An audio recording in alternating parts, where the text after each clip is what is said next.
Sir, ಇಲ್ಲಿ ಏನಾಗ್ತಾ ಇದೆ ಎನ್ನುವಂತಹದ್ದು ಅತ್ಯಂತ ಕ್ಲಾರಿಟಿ ಇಲ್ಲ ಸಂಭಾಷಣೆಯಲ್ಲಿ. ನಿಮಗಿದು ಯಾವಾಗ ನಿಮ್ಮ ಗಮನಕ್ಕೆ ಬರುತ್ತೆ, ಯಾವಾಗ ಈ ಮಾಹಿತಿ ಸಿಗುವಂತಹದ್ದು? ಸ್ವತಃ ಪ್ರಥಮ್ ಅವರೇ ನಿಮ್ ಜೊತೆ ಹಂಚ್ಕೊಂಡಿದ್ದಾರೆ, ಆ ಸಂಭಾಷಣೆಯಲ್ಲಿ ಅವರ ಟೋನ್ ಕೇಳಿಸ್ತಾ ಇದೆ. ಡೆಫಿನೆಟ್ಲಿ ನಾನು ಯಾವುದೋ ಒಂದು ವಿಚಾರಕ್ಕೆ ದೊಡ್ಡಬಳ್ಳಾಪುರ ರೂರಲ್ ಇನ್ಸ್ಪೆಕ್ಟರ್ ಪಾಷಾ ಅವರನ್ನ ಕಾಂಟ್ಯಾಕ್ಟ್ ಮಾಡಿದಾಗ ಅವರು ಈ ವಿಚಾರವನ್ನ ನಾನು ತಿಳಿಸಿದ್ರು. ಈ ತರ ಮೊನ್ನೆ ಆಗ್ಬಿಡ್ತು. ನನಗೆ ಕೇಳಿದೆ, ಏನು ಗಲಾಟೆ ಆಯ್ತಾ ದೇವಸ್ಥಾನಕ್ಕೆ ಅಂತ ನನ್ಗೆ ಯಾರೋ ಹೇಳಿದ್ರು. ಆವಾಗ ಪಾಷಾ ಅವರು ಎಸ್ ಆಯ್ತು ಗಲಾಟೆ ಸರ್.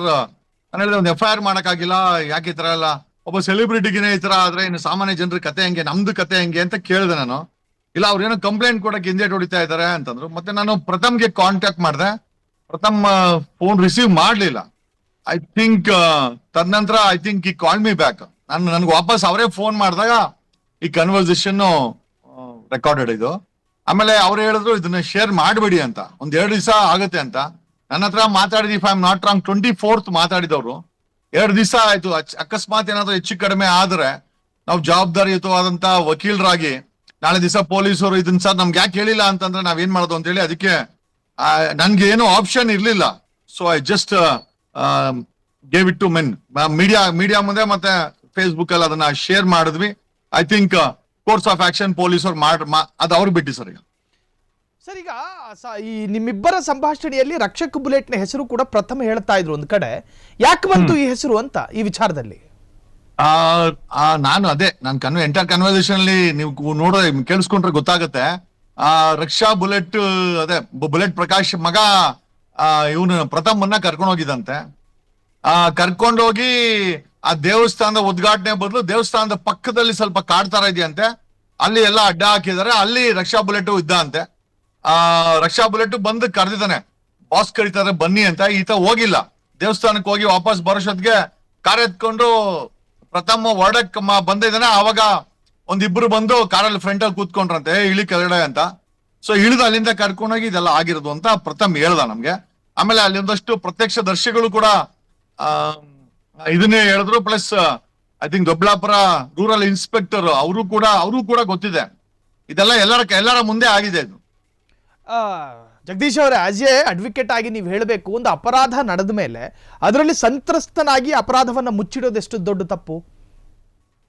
ಇಲ್ಲ, ಆಕ್ಚುಲಿ ಅದು ದೊಡ್ಡ ತಪ್ಪು. ನಾಳೆ ದಿವಸ ಏನಾದ್ರು ಅಕಸ್ಮಾತ್ ಮರ್ಡರ್ ಆಗ್ಬಿಡ್ತು, ಏನೋ ಪ್ರಥಮ್ದು ಆಗದ್ ಬೇಡ ಆಗ್ಬಿಡ್ತು, ಆವಾಗ ಈ ಘಟನೆಯನ್ನ ಮುಚ್ಚಿಟ್ಟಿದಾರಲ್ಲ. ಸೊ ಎಲ್ಲೋ ಒಂದ್ ಕಡೆ ಪೊಲೀಸರು, DYSP ಮತ್ತೆ ಸಂಬಂಧಪಟ್ಟಂತ ಇನ್ಸ್ಪೆಕ್ಟರ್ ಪ್ರಥಮ್ಗೆ ಸತತವಾಗಿ ಕಾಂಟ್ಯಾಕ್ಟ್ ಮಾಡಿದ್ದಾರೆ, ಬಂದ್ ಕಂಪ್ಲೇಂಟ್ ಕೊಡಿ, ಇದು ಲೀಗಲ್ ಪ್ರೊಸೆಸ್ ಮಾಡ್ಬೇಕು ಅಂತ. ಅಂಡ್ ಆಮೇಲೆ it's not only threatening, arms act ಬರುತ್ತೆ. ಯಾಕಂದ್ರೆ ಎಲ್ಲಾರು ಯೂಸ್ ಮಾಡಿರೋದು ಡ್ರ್ಯಾಗರ್, ಲಾಂಗ್ ಹಿಂಗು ಅಂತ ಪ್ರಥಮೆ ಹೇಳಿದ್ರು. ಮತ್ತೆ ಇನ್ಸ್ಪೆಕ್ಟರ್ ಗೊತ್ತಾಗಿದೆ, ಎಸ್ ದೇರ್ ವಾಸ್ ಈ ಥ್ರೆಟ್ನಿಂಗ್ ಮಾಡ್ಲಿಕ್ಕೆ they had used arms and vehicles. ಆ ವೆಹಿಕಲ್ ಗಳನ್ನ ಮತ್ತೆ ಆರ್ಮ್ಸ್ ಗಳನ್ನ ಬಳಸಿದ್ದಾರೆ ಅಂತ.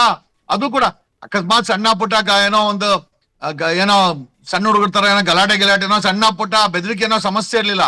When it come to arms, using arms and threatening ಇದೆಯಲ್ಲ, I think that is more ಸಮಾಜಕ್ಕೆ ಒಂದು ಘಾತಕವಾದಂತದ್ದು ಅಂತ ಒಬ್ಬ ವಕೀಲರಾಗಿ ನನಗೆ ಅನಿಸ್ತಾ ಇರೋದು. ಸರ್, ಇನ್ನು ಆ ಸಂಭಾಷಣೆಯಲ್ಲಿ ಒಂದು ಹೀರೋ ಹೆಸರು ಕೇಳಿ ಬರುತ್ತೆ ಸರ್. ಯಾರು ಆ ಹೀರೋ? ಯಾರು ಬುಲೆಟ್ ಪ್ರಕಾಶ್ ಅವರ ಸುಪುತ್ರ ರಕ್ಷಕ್ ಬುಲೆಟ್ ಆ ಹೀರೋನ ಅಭಿಮಾನಿ ಆಗಿದ್ರು ಎನ್ನುವಂತಹದ್ದು ಕೂಡ. ಅಲ್ಲ, ಮೋಸ್ಟ್ಲಿ ದರ್ಶನ್ ಹೆಸರೇ ಅನ್ಸುತ್ತೆ ಅದು. ಆ ದರ್ಶನ್ ಅರೆಸ್ಟ್ ಆದಾಗ ಈ ಪ್ರಥಮ ಒಂದಷ್ಟು ಏನದೇ ಲಾಠಿ ತಗೊಂಡು ಬಿಡಕ್ಕಾಗಲಿ, ಏನೋ ಸ್ವಲ್ಪ ಪಾಸಿಬಲಿ ಕಾಮಿಡಿನೋ ಲೂಸ್ ಟಾಕೋ ಗೊತ್ತಿಲ್ಲ ಮಾಡಿದ ಅನ್ಸುತ್ತೆ. ಅಲ್ಲ, ಅಲ್ಲಿ ನೀವು ಕನ್ವರ್ಸೇಷನ್ ಕೇಳಿದ್ರೆ ಹೇಳ್ತಾರೆ, ಇವನೇ ಹೇಳ್ದ ನನ್ಗೆ ದರ್ಶನ್ ಜೈಲಲ್ಲಿ ಇದ್ದಂತ ಸೆಲ್ಮೆಟ್ಟೆ ಅಂತ ಅಟ್ಯಾಕ್ ಮಾಡಿದ್ವು ಅಂತ ಹೇಳ್ದ. ಯಾರ ಹೆಸರು ಹೇಳಿಲ್ಲ ಅವನು. ಎಸ್, ಅಲ್ಲ, ವಿಲ್ಸನ್ ಗಾರ್ಡನ್ ನಾಗನ ತಮ್ಮನೂ ಇದ್ರು ಎನ್ನುವಂತಹದ್ದು ಆ ಸಂಭಾಷಣೆ ಗೊತ್ತಿಲ್ಲ ಸರ್, ಗೊತ್ತಿಲ್ಲ. ಬಟ್ ಈ ಡಿಂಟ್ ಸ್ಪೆಸಿಫೈ. ಬಟ್ ದರ್ಶನ್ ಜೊತೆ ಸೆಂಟ್ರಲ್ ಜೈಲ್ ಅದೇ ಬೆಂಗಳೂರು ಸೆಂಟ್ರಲ್ ಜೈಲಲ್ಲಿ ಈ ವಾಸ್ ಎ ಬ್ಯಾರೆಕ್ ಮೇಟ್ ಅಥವಾ roommate, whatever it is, prison roommate ಅಂತ ಹೇಳ್ದ, ಯಾರು ಅಂತ ಹೇಳಿಲ್ಲ. ಅಲ್ಲ, ಯಾರೇ ಆಗಿರ್ಲಿ, I think using arms and threatening somebody ಅದು ನಿಜವಾಗ್ಲೂ ಸೀರಿಯಸ್ ಅಫೆನ್ಸ್. ಅದು ಒಬ್ಬ ಸೆಲೆಬ್ರಿಟಿಗೆ ಈಗ ಇರ್ಲಿ, ಇವರಲ್ಲಿ ಸಣ್ಣ ಪುಟ್ಟ ಜಗಳ ಪಗಳ ಇರ್ತವೆ, ನಾವು ಅದನ್ನ ದೊಡ್ಡ ಮಾಡೋ ಅಂತ ಅವಶ್ಯಕತೆ ಇಲ್ಲ.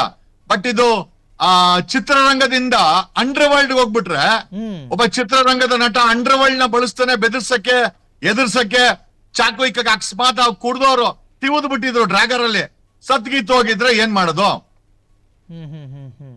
ಅಲ್ಲ, ಎಲ್ಲೋ ಒಂದ್ ಕಡೆ ಅವ್ರು ಹೇಳ್ತಾರೆ ಕಾಗೆ ಕೂತ್ಕೊಳ್ಳೋದಕ್ಕೂ ಹಣ್ಣು ಬೀಳೋದಕ್ಕೂ ಸರಿಯಾಗ್ಬಿಡುತ್ತೆ, ನಾನು ಈಗ ಏನು ಕೇಸ್ ಏನು ಮೂವ್ ಮಾಡೋದಕ್ಕೆ ಹೇಳೋದಿಲ್ಲ, ಹಿಂಗ್ ಯಾಕೆ ಹೇಳಬೇಕು ಅಂತ, ಕಾನೂನೇನು ಅವ್ರ ಕೈಯೆಲ್ಲ ಇದೆ. ಅಲ್ಲ, ಅದೇ ಈಗ ಪ್ರಥಮ್ಗೆ ಯಾರು ಸಪೋರ್ಟ್ ಇಲ್ಲ ಅನ್ನೋದು ಸ್ಪಷ್ಟವಾಗಿ ಗೊತ್ತಾಗತ್ತೆ. ಆಮೇಲೆ ಅವನು ಮಾನಸಿಕವಾಗಿ ಇವ್ರನ್ನ ಫೇಸ್ ಮಾಡೋ ಕೆಪಾಸಿಟಿ ಇಲ್ಲ ಅನ್ನೋದು ಕೂಡ ಅಲ್ಲಿ ಗೊತ್ತಾಗತ್ತೆ. But suo motu Doddaballapur rural inspector ಇದನ್ನ ಕೇಸನ್ನ ರಿಜಿಸ್ಟರ್ ಮಾಡಬಹುದಾಗಿತ್ತು. ಈಗಲೂ ಅಷ್ಟೇನೆ ನಿಮ್ಮ ಮಾಧ್ಯಮದ ಮುಖಾಂತರ ನಾನು ಕೂಡ I have made my conversation with Pratham public based on this suo motu ಕೇಸನ್ನ ಅವರೇ ರಿಜಿಸ್ಟರ್ ಮಾಡಬಾರ್ದು. ಯಾಕೆ ಅಂತಂದ್ರೆ there is an involvement of arms, ಡ್ರ್ಯಾಗರ್ಗಳು. ಸಿ ಈ ಏನೋ ಆಕ್ಟಿಂಗ್ ಓಕೆ, ಸಂಭಾವನೆ ಓಕೆ, ಬಟ್ಟೆ ಗಿಟ್ಟೆ ಹಾಕೊಂಡು ಓಡಾಡೋದು ಓಕೆ, ಬಟ್ ಅಂಡರ್ ವರ್ಲ್ಡ್ ನಂಟ್ ಯಾಕೆ?